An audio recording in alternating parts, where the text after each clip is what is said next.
गेल्या 28 वर्षापासून माझा या शहराशी संबंध आहे। विशेषतः आपण ग्रामपंचायतपासून तर नगरपालिकेपासून तर विधान परिषद, विधानसभा, राज्यमंत्री, कॅबिनेट मंत्री असं मी 4 वेळेस या 20 वर्षापासून आपला आमदार म्हणून काम करतोय। 5-10 मंत्री झालो। हे जे आशीर्वादाच्या रूपाने छोटे मोठे जे कार्यक्रम होतात, मी सकाळी पहिला सत्कार 8 वाजता घेतला। 8 ते 8 आतापर्यंत 12 तास झाले। अजून 4 ते 5 तास कार्यक्रम चालल। 4 कार्यक्रम अजून राहिलेले आहेत। रजालवाडीचा कार्यक्रम आहे, टिळकनगर शास्त्री कॉलनीमधला कार्यक्रम राहिलेला आहे आणि हे झाल्यानंतर मग एक मला वाटतं शहर अध्यक्ष मनोज जवळचा कार्यक्रम आहे। ही अशी आनंद नगरीचं आज उद्घाटन आहे। आपण प्रत्येक वेळेस वेगवेगळ्या पद्धतीने आपला हा सिल्लोड शहराचा महोत्सव साजरा करतोय। ती 3 तारखेपासून तर 10 तारखेपर्यंत वेगवेगळे सांस्कृतिक कार्यक्रम, स्पोर्ट्सचे, क्रीडाचे कार्यक्रम असेल किंवा या शहरामध्ये अनेक दिवसापासून कोणताही कार्यक्रम होत नव्हता। गेल्या वर्षीपासून जो आपण निर्णय घेतला त्याचा फायदा, तुमचा संपर्क, तुमचा संबंध, आपले जे सगळे सोयरे पाहुणे यांना एक निमित्त असतो।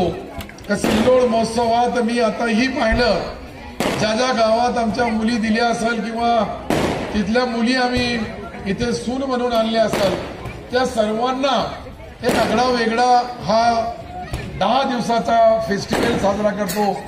आपण या फेस्टिवल साजरा करताना कुस्तीपासून तर क्रिकेटपर्यंत आणि क्रिकेटपासून तर पाहिलं तर वेगवेगळे स्पोर्ट्सचे कार्यक्रम ठेवलेले आहेत। बैलगाडीची शर्यत ठेवलेली आहेत। ते झाल्यानंतर आपण धार्मिक कार्यक्रम पण ठेवलेले आहेत। अशा अनेक कार्यक्रमाचा निमित्त साधून आपल्या या शहरामध्ये एकमेकाचा, हिंदू असेल, मुसलमान असेल, दलित असेल किंवा ईसाई असेल, या सर्व समाजामध्ये एकतेचा संदेश देणारा आपला हा सिल्लोड फेस्टिवल आपण साजरा करतोय। हे केल्यानंतर आज यांनी जो कार्यक्रम राईस भाईने ठेवलेला आहे, माझी तुम्हाला एकच विनंती राहील का हा कार्यक्रम ज्या वेळेस होईल त्यानंतर सर्वांना हा काजू, किशमिश, खजूर किंवा ड्रायफ्रूट आहे त्याच्यावर ठेवलेले, तो सर्वांच्या वाट्यावर जायला पाहिजे, तर सत्पात्री जायला पाहिजे।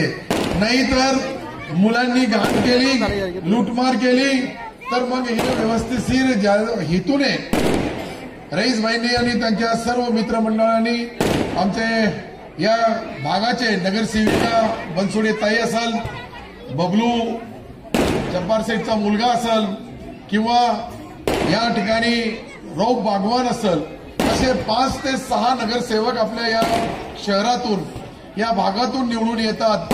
एकंदरीत आपल्याकडे 28 नगरसेवक आपले आहेत। त्यामध्ये प्रत्येक एरियामध्ये वेगवेगळ्या पद्धतीच्या, वेगवेगळ्या जाती धर्माच्या लोकप्रतिनिधींना सोबत घेऊन आपण आपली राजकीय वाटचाल असेल, समाजसेवा असेल, विकासाची अनेक कामं असेल। मी गेल्या वेळेस बोललो होतो की आपल्याकडे अंडरग्राऊंड ड्रेनेज होईल, खडकपूर्णाचा पाणी येईल, गावामध्ये रेल्वे येईल, गावापासून रेल्वे लाईन पासून तर सुतगिरणी पासून तर मला असं वाटतं MIDC सहित हजारो कोटी रुपयाची कामं आपल्या या विधानसभा मतदारसंघामध्ये चालू आहे। काही दिवसानंतर 10,000 आपले जे बेरोजगार तरुण आहेत त्यांच्या हाताला काम देण्यासाठी आपण जी MIDC आणली, मी सिल्लोड शहराच्या आजूबाजूला असलेल्या जमिनी ज्यांनी दिल्या त्यांचा मनापासून आभार मानतोय। काही लोकांचा गैरसमज होता का आमची जमीन गेली तर आम्हाला पैसे किती मिळणार, काय मिळणार। मी तुम्हाला गॅरंटीने सांगतो का माझी स्वतःची 27 एकर जमीन त्या ठिकाणी गेली। मी ज्या भावामध्ये घेतली होती त्याच्यापेक्षा डबल पैसे मला तिथे मिळणार आहेत। तर मी दुसऱ्याचा कोणाचा नुकसान न करता 10% त्या जमिनीमधून त्यांच्या प्लॉटिंगसाठी, त्यांचा दुकान, मकान किंवा व्यवहार बिझनेस करण्यासाठी 10% एक भूखंडधारकांना ज्याची जितकी जमीन जाईल त्याच्या 10% त्याला जमीन सहित मोबदला तो पुरा दिला जाईल, तर 10% डेव्हलप करण्यासाठी त्याला जमीन बी ठेवल्या जाईल त्याला।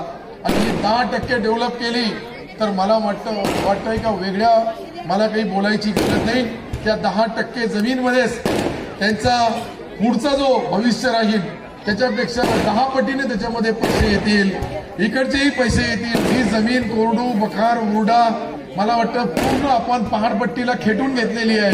ती जमीन घेतल्यानंतर त्याचा मोबदला बागायत सारखा मिळेल आणि त्याच्यावर बागायत जमीन आपला शेतकरी बांधव घेईल आणि आपल्या तालुक्याच्या विकासासाठी आपण मोठा हातभार लावू।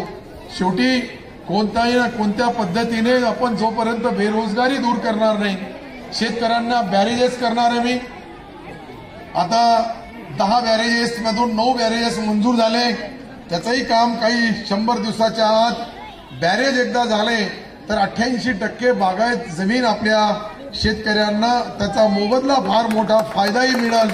आणि हे सर्व आपण कदाचित केलं तर याच्या पाठीमागे एकच पार्श्वभूमी आहे, ती पार्श्वभूमी आपल्या तालुक्याचा विकास व्हावं। आपला शेतकरी आत्महत्यासारखा जो आज आपल्या तालुक्यामध्ये ज्या पद्धतीने अनेक कुटुंब उद्ध्वस्त झाले तो भविष्यामध्ये होणार नाही। ते शेतकरी चांगल्या क्वालिटीची शेती करू शकतात। आता आपण ही आपल्या सिल्लोड शहरामध्ये जे काही एक मॅग्नेटचा जो युनिट आणणार आहे त्यामध्ये मिरची असेल, अद्रक असेल, भाजीपाला असेल, तो भाव नसला तर आपल्या कोल्ड स्टोरेजमध्ये ठेवला जाईल आणि एकदा भाव आला तर तो शेतकरी जगामध्ये देशामध्ये ऑनलाईन विकल। अशी सिस्टीम भराडी, जरंडी आणि बनकेनोळा या त्या 3 ठिकाणी आपण चालू करू लागलो, जेणेकरून आपल्या शेतकऱ्याच्या मालाला भाव नसला त्यावेळेस तो आपल्या गोडाऊनमध्ये राहील। वखार महामंडळाचे गोडाऊन मोठ्या प्रमाणावर आपण आणू लागलो, कारण की पणन विभाग माझ्याकडे आहे, अल्पसंख्याक विभाग माझ्याकडे आहे। जे कई जहां हमारे यहाँ कई माइनॉरिटी के मुस्लिम भाई भी है, उनको अच्छा एजुकेशन मिलना, उनको भी शिक्षण मिलना, हमारे ओबीसी को जिस तरह न्याय मिलता है उस तरह माइनॉरिटी को भी मिलना चाहिए और एससी एसटी को मिलता है और ओपन वालों को भी, सारी जात के, सारे कौम के, सारे धर्म के लोगों को जो सहूलतें थी वो मुस्लिम भाइयों को मिलना, वो क्रिश्चियन भाइयों को मिलना, वो जैन भाइयों को मिलना, वो हमारे यहाँ के बौद्ध भाइयों को मिलना और जूस जात से लेके तो ये छोटी छोटी जो सिख भाई तक हमारी जो समाज के लिए उनका बच्चा अगर एक आधा इंजीनियर होगा, डॉक्टर होना होगा तो उसके लिए 5 लाख के बजाय मैंने अभी 25 लाख रुपए कर दिया। जो हम बचत गट के लिए 2 लाख देते थे उनको डायरेक्ट 2 लाख का फाइनेंस होगा। जो एजुकेशन में पोस्ट ग्रेजुएट होंगे, ग्रेजुएट होंगे, इंजीनियर होंगे, डॉक्टर होंगे, ये सबके लिए अलग अलग सवलतें आज आपण पाहतोय। आपल्या शहरामध्ये आपण कधी स्वप्नामध्ये पाहिला नव्हता का घाटी सारखा दवाखाना सिल्लोडमध्ये होईल, एमजीएम सारखा दवाखाना आपल्या शहरामध्ये होईल। आपली मुलं जी आहे कृषी विद्यापीठाच्या माध्यमातून जो आपण बनकिनोळा पासून तर लियाखेडी पर्यंत एक स्पेस केलेले आहे, त्या ठिकाणी बीएससी ॲग्री मुलं झाली तर बीएससी ॲग्री झाल्यानंतर देशामध्ये, जगामध्ये, राज्यामध्ये बीएससीला फार डिमांड आहे, म्हणून तो आपण कॉलेज पण या ठिकाणी मंजूर केला। अशा अनेक गोष्टी मी कदाचित तुम्हाला ते बोलत असलो तर दिवस पुरणार नाही।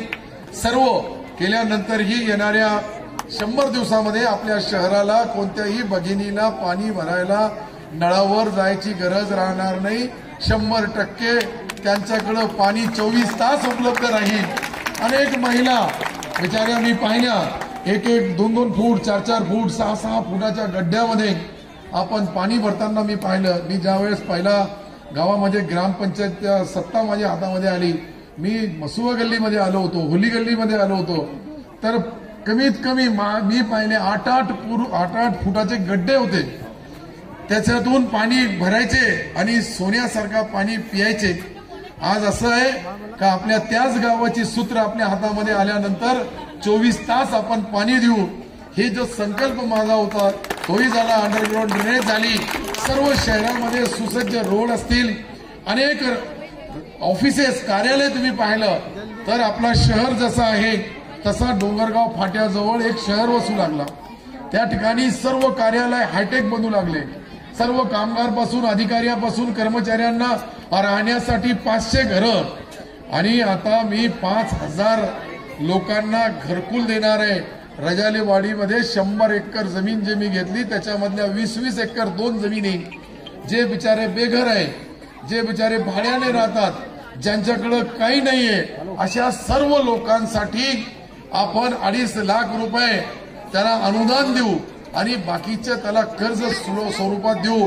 म्हणजे 2.5 लाख सरकारचे, बाकी तुमचे, आणि तुम्हाला सुसज्ज अशा कॉलन्या, चांगल्या हायटेक पत्राच्या कुडाच्या घरामध्ये न राहता त्याला आपण एक जो रूप देऊ लागलो की RCC घर, सिमेंट कॉन्क्रीटचं घर गरीबाचा बी राहावं, गरीबाला न्याय मिळावं, हीच दृष्टिकोन आपल्याकडे MBBS डॉक्टर होतील सर्व.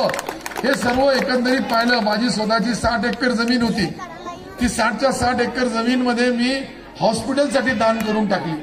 आता त्या ठिकाणचा जो हॉस्पिटल बनल तिथे तुम्हाला जे औरंगाबाद संभाजीनगरला जाऊन ज्या ज्या उपचार घेण्याची गरज भासत होती, आता आपल्या शहरामध्ये मला वाटतं की 28 तारखेला 300 बेडचा हॉस्पिटल त्याची सुरुवात आपल्याकडे होईल.